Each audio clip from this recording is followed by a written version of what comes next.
ಧರ್ಮ ಪ್ರವರ್ತಕ, ಮಹಾ ಮಾನವತಾವಾದಿ, ಭಕ್ತಿ ಭಂಡಾರಿ, ವಿಶ್ವಗುರು ಶ್ರೀ ಬಸವಣ್ಣನವರ 108 ಅಡಿ ಎತ್ತರದ ಬೃಹತ್ ಪುತ್ಥಳಿ ಬಸವ ಕಲ್ಯಾಣದಲ್ಲಿ ತಲೆ ಎತ್ತಿ ನಿಂತಿದೆ. ಈ ಭವ್ಯ ಪುತ್ಥಳಿ ನಿರ್ಮಾಣದ ಹಿಂದಿನ ಶಕ್ತಿ ಭಕ್ತಿ ಪೂಜ್ಯ ಶ್ರೀಮಾತೆ ಮಹಾದೇವಿ. ಇದೇ ಈ ಹೊತ್ತಿನ ವಿಶೇಷ ಬಸವ ಪುತ್ಥಳಿ. ನಾನು ದಿವ್ಯಶ್ರೀ.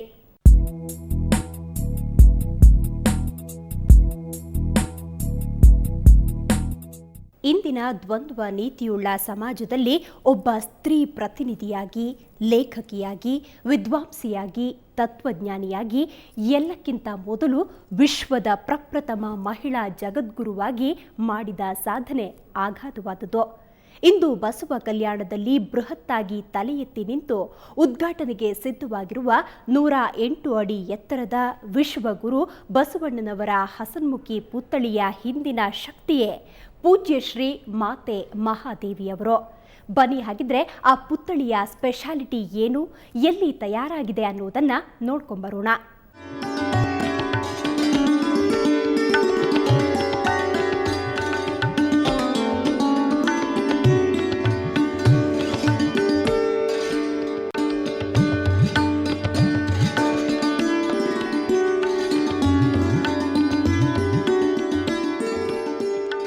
ದೈವೀದತ್ತವಾಗಿ ಬಂದ ವಿದ್ವತ್ತು, ವಿಶಿಷ್ಟ ಕಲೆಗಳ ಗಣಿಯಾಗಿ ಬೆಳೆದ ಶ್ರೀಮಾತೆಯವರು ಪೂಜ್ಯ ಶ್ರೀ ಲಿಂಗಾನಂದ ಸ್ವಾಮಿಗಳ ದಿವ್ಯಾನುಗ್ರಹದ ಫಲವಾಗಿ ಮಾನವ ಧರ್ಮದ ಸಂಚಾಲಕರಾಗಿ, ಸಮಾಜವನ್ನು ಉನ್ನತಿಯೆಡೆಗೆ ಸಾಗಲು ದಾರಿದೀಪವಾಗಿ, ನೊಂದವರಿಗೆ, ನಿರಾಶ್ರಿತರಿಗೆ ಬೆಳಕಾಗಿ, ನೂರಾರು ಜನರ ಬಾಳನ್ನು ಬೆಳಕಾಗಿಸಿದ್ದಾರೆ.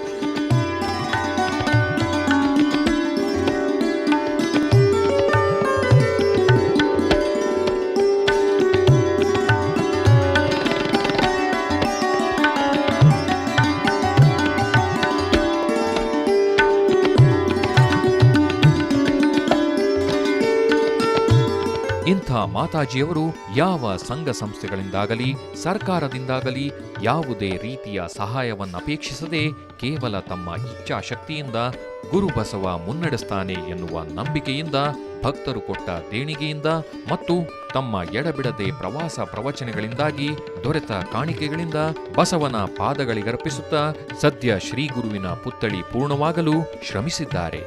ಇವರ ಪೂರ್ವಾಶ್ರಮದ ಫಲವೇ ಈ ಬೃಹತ್ ಬಸವನ ಪುತ್ಥಳಿ.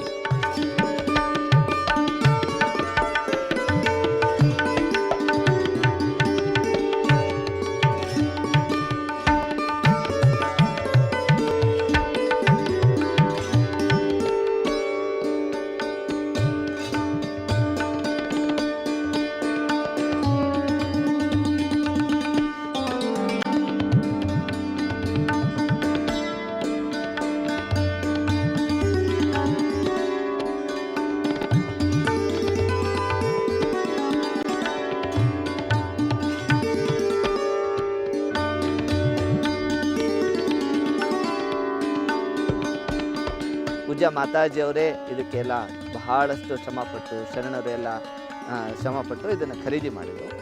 ಖರೀದಿ ಮಾಡಿದ ನಂತರ ಇಲ್ಲಿ ಮೊದಲನೇದಾಗಿ ಬಸವೇಶ್ವರ ಗವಿ ಅಂತ ಹೇಳಿ ಅದನ್ನು ಮಾಡುವಂತಹ ಒಂದು ನಿರ್ಮಾಣ.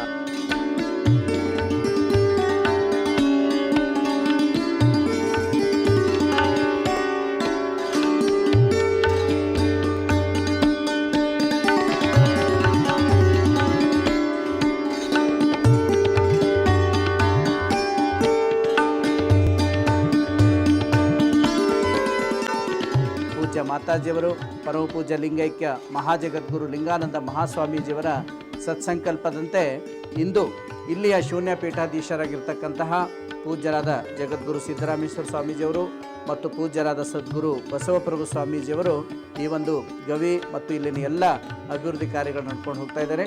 ಈ ಬಸವೇಶ್ವರ ಗವಿಯ ಒಂದು ಸ್ಥಾಪನೆಯ ಉದ್ದೇಶ, ಪರಮ ಪೂಜ್ಯ ಮಾತಾಜಿಯವರ ಉದ್ದೇಶ ಏನಂದರೆ, ಇದರಲ್ಲಿ ಒಂದು ಬಸವೇಶ್ವರ ಗವಿ, ಇನ್ನೊಂದು ಅಕ್ಕ ಮಹಾದೇವಿ ಗವಿ, ಇದು ಪ್ರಧಾನವಾಗಿ 2 ಗವಿಗಳನ್ನು ಇಲ್ಲಿ ಸ್ಥಾಪಿಸಲಾಗಿದೆ. ಇದರೊಳಗೆ ಮತ್ತೆ ಒಂದೊಂದು ಉಪಗವಿಗಳು, ಅದರಾಗೆ ಸಬ್-ಆಗಿ ಅದರಲ್ಲಿ ಈ ಒಂದು ರೆಡ್ ಲ್ಯಾಟರ್ ಸ್ಟೋನ್ ಒಳಗಡೆ ಮಾಡ್ತಾ ಇರುವಂಥ ಈ ಮಹಾಗವಿಗಳಲ್ಲಿ ಎಲ್ಲ ಅನುಭವ ಮಂಟಪದ 7 ಪಿಲ್ಲರ್ಸ್ ಆಫ್ ಅನುಭವ ಮಂಟಪ ಅಂತ ನಾವು ಕರಿತೀವಿ.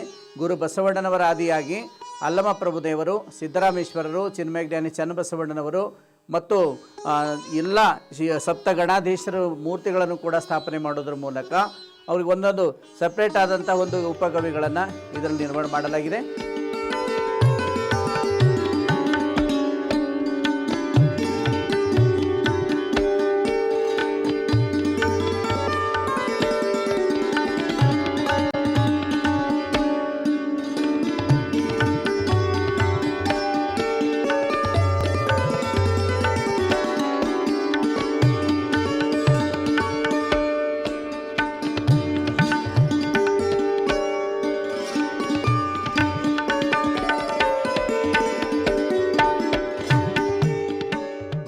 ಈ ಪುತ್ಥಳಿ ಸ್ಥಾಪನೆಯ ಹಿಂದಿನ ಉದ್ದೇಶವಾದರೂ ಏನು, ಅದಕ್ಕೆ ಪಟ್ಟ ಶ್ರಮ, ಪುತ್ಥಳಿ ನಿರ್ಮಾಣ ಹಂತದಲ್ಲಿನ ಕುರಿತ ಇನ್ನಷ್ಟು ಮಾಹಿತಿ ಪಡೆಯೋಣ. ಅದಕ್ಕೂ ಮೊದಲು ಒಂದು ಸಣ್ಣ ವಿರಾಮ.